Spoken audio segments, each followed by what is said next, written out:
Շարունակելով հետազոտական աշխատանքը և քարտեզագրումը քրիստավոր Գարամուզայի կյանքի և գործունեության մասին, այսօր կլսենք երգչախմբավար, երաժշտագետ Հաննա Հովհաննիսյանին, ով մեզ լուսաբանի ևս մի կարևոր տեղեկություն Գարամուզայի մասին։ Շնորհակալ եմ, որ դիմեցիք մեր առաջարկը, ձեր թույլտվությամբ հյուրեսն եմ հարցնում։ Հարցը հետևյալն է. ինչ գործունեություն է ծավալել Գարամուզան, ինչ մարտահրավերների և դժվարությունների է հանդիպել։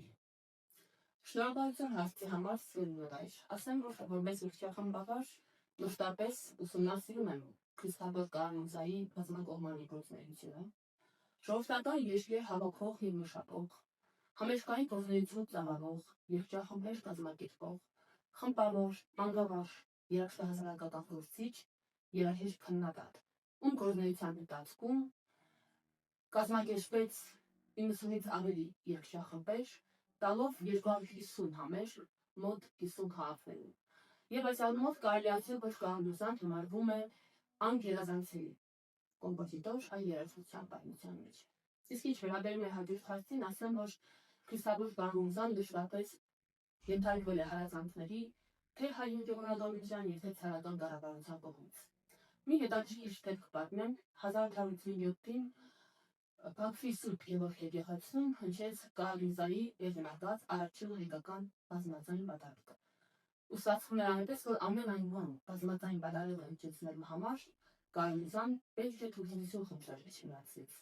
որովհետև Էջմիածնի հոգևորականները պայքարում էին նրա բազմաձայնության դեմ։ Առաջնորդվում էին հետևյալ սկզբունքով, թե Աստված մեկն է, ուրեմն եկեղեցի իշտեցողությունը ևս պետք է նրանց լինի։